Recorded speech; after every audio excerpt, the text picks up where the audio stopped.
DreAllDay.com. Video, Dre Baldwin, DreAllDay.com. This video I'm coming to y'all real quick. Please give me those hearts if you liking what I'm saying, or you just a fan, or you here. The Baller 22, what's going on? Let me know who you are, where you from, as we get into the content here. I want to make this video real quick to talk to a lot of players out there who ask me about going pro from college basketball. So let's say you just finished high school, or you're in college right now, or you're on your way to college, or you're in the middle of college, freshman, sophomore, junior, senior, whoever you are. What's up, Taylor, Cool, Allen? Wherever you are, Big Meech in Houston, what's going on? Wherever you are in terms of your journey, you haven't gotten to the pros yet. Arian from YouTube, what's up? Javier from Boston, what's going on? This is Dre from Philly, in Miami, in South Florida. Wherever you are in your journey as far as basketball, a lot of players ask me, what do I got to do to get to the pros? Here's what you got to understand. If you are in the United States, if you're an American citizen, and you want to go from wherever you were in high school and you want to eventually play in the pros, this is what you got to do. Here's the number one thing that you got to understand. School is a part of the equation. Going to school is part of the equation if you want to go from playing in high school to playing in the pros in the United States. I know there's been a couple guys, Brandon Jennings and the Moutier kid and Jeremy Tyler, and who else did it, went from high school and they played overseas, then they went to the NBA or they got drafted or the D-League or whatever it is that happened. Listen, that's like 1% of 1% of players actually get that opportunity. Not to say that you're not as good as them or you can't become as good as them. Most players are going to have to go to college, all right? 99 out of 100 players, you're going to have to play college basketball in order to play pro basketball. Just accept that as the fact, all right? And it's not a bad thing. Playing college basketball is a good thing. I wanted to go to college when I got out of high school because there was several things I wanted out of that. Number one, I needed to get out of my neighborhood and experience some of the rest of the world because I knew the world was way bigger than Mount Airy, the neighborhood I grew up in. Number two, I knew I needed to develop as a person, as a man, just to learn how to conduct myself without being under the umbrella of being in my parents' house, but then basically paying for everything. They were still paying for everything in college, but to have a little bit of quasi independence out there in the world, to learn how to be an adult. Number three, I wanted to get some more knowledge just about life, and I knew I could get some of that from school. I knew not all of it, but some of it I could get from going to school. And number four, here's the most important thing for all you basketball players out there. I knew I wasn't good enough to be a pro when I was 18. I was not a pro level player at that time. I knew that if I wanted to play pro basketball, which is what I wanted, I needed 4 years of improving my game, improving my body, improving my condition, improving my basketball IQ, getting more experience and building up an actual resume of being a basketball player to prove that I was good enough to be a pro. I needed those things in order to get to where I wanted to get, which I eventually did at age 23, 5 years after I graduated from high school. I needed that development. Most of you, if you're watching this video, is a 99.9% chance you need that development of college, those 4 years or 5 years, however long it takes you, of college basketball, so you become the person that is capable of being a pro. Because being a professional basketball player is not something that you do. It's not something that happens in a moment. It's something that you become. You had to become a pro. And to become a pro is not just about you getting a contract and somebody signing you to a deal and giving you a plane ticket and giving you a check every month for playing basketball. Being a pro is a mentality. Is a mentality of you being disciplined every single day, because a professional is a professional in anything. They're professional custodians. They're professional teachers. They're professional video makers on YouTube. I think I'm a professional at that. They're professional writers. They're professional authors. They're professional parents are professionals, because you got to look after that kid 24 hours a day, every single day for 18 years straight, and you don't even get paid for it. So it's professionals in all areas of life, and a professional is a way of being. It's not something that happens to you. It's not about a contract. It's not about a check. It's not about a job. It's not about where you at. So understand that, first of all, you got to become that professional in college. When you're in high school, you got to go to school every day because your parents is right there, or your grandma or your aunt, whoever you live with, and they're like, yo, it's 7 o'clock, go to school.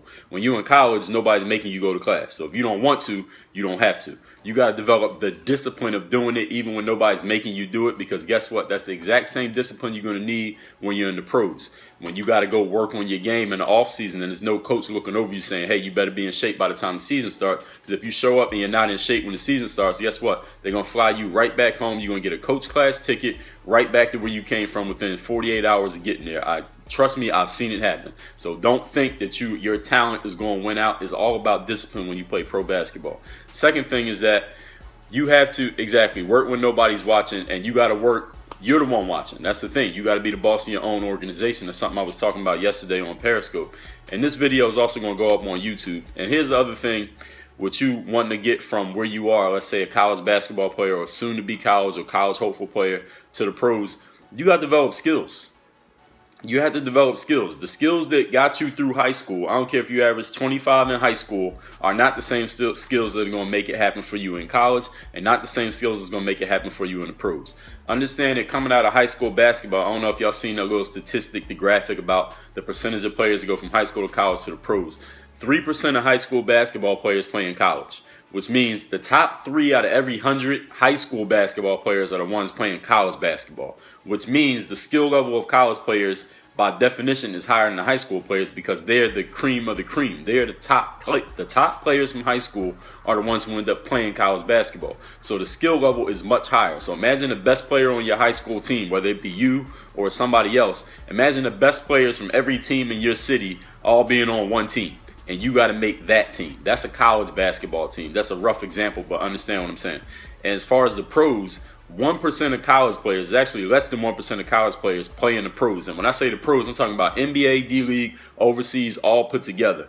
Less than 1% of college players ever play 1 minute of pro basketball, ever receive $1 for playing basketball. So understand that the top of high school go to college, and the top of college go to the pros. So imagine the type of selection that has to go through. So if you look at the city you in right now, or the city you was in your last year of high school, all the teams in that city and the top 10 players from that city, maybe 1 or 2 of them will ever play a second in the pros.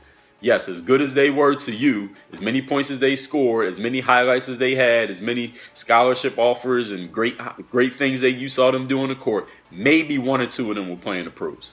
That's just the law of averages. And let's say 3 of them end up going to the pros. Somebody says, well, Dre, in my city, 3 guys went pro. Well, guess what? For the 3 guys that went pro out of your city, that means there's 2 other cities where nobody went pro.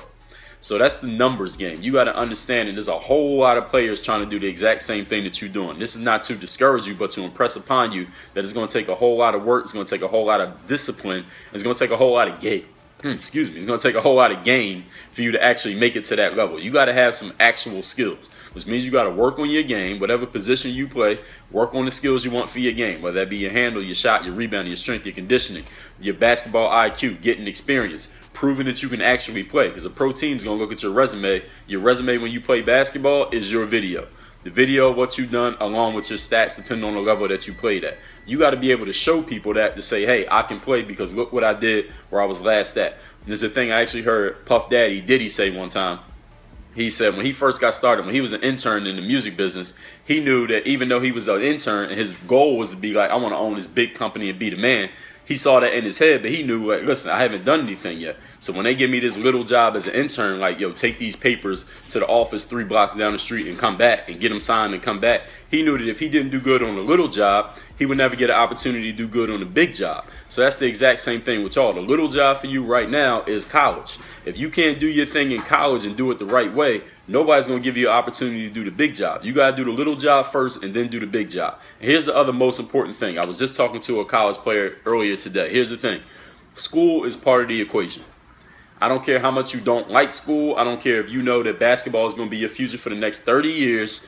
If you want to play basketball coming from the United States of America and going to the pros, you have to do school. And you have to do school at a certain level, a certain minimum required level in order to play basketball in college. And there's 2 things about school.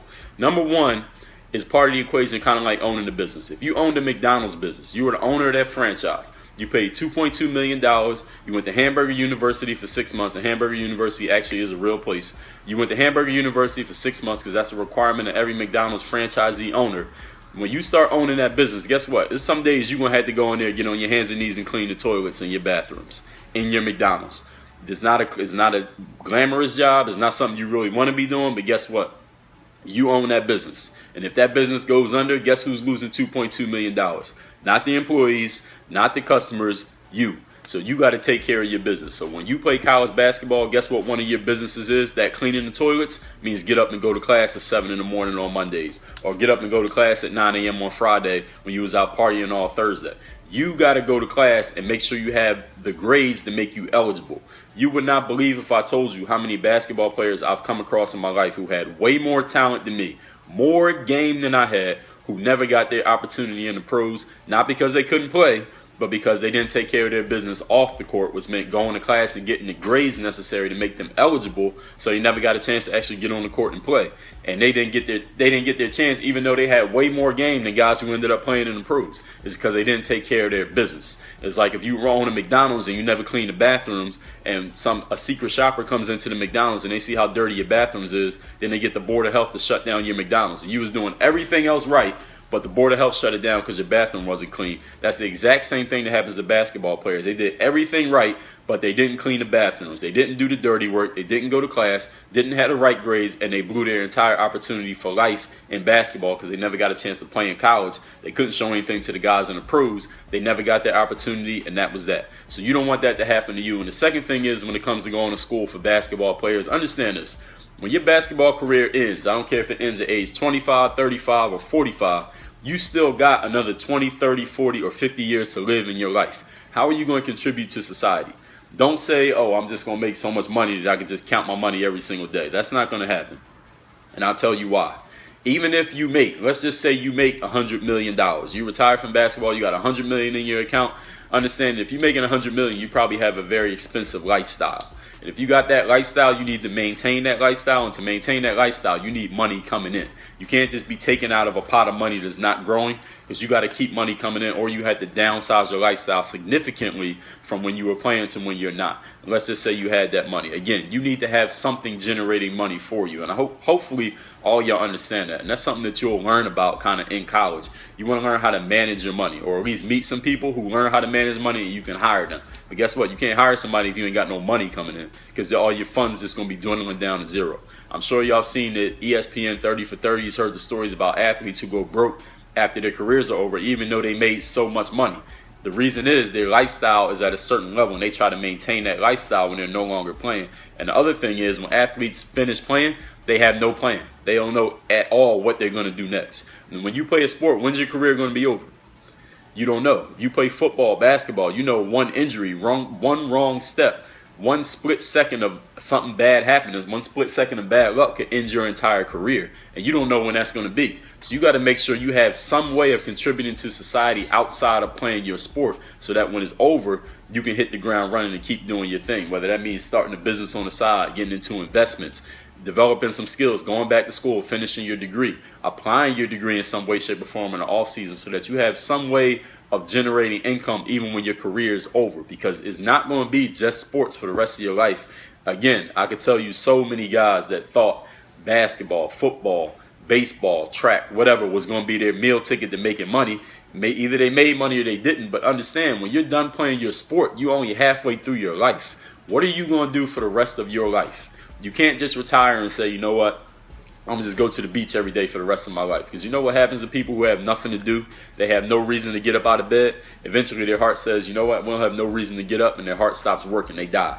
When people retire from their businesses, like business owners, they retire and they say, I'm not doing nothing else, I'm just retired out of work. Those people die within 2 years. And the reason is not because something's wrong with their bodies, it's because their subconscious mind know there's no reason to get up. There's nothing for me to get up and do. I don't have anything to do.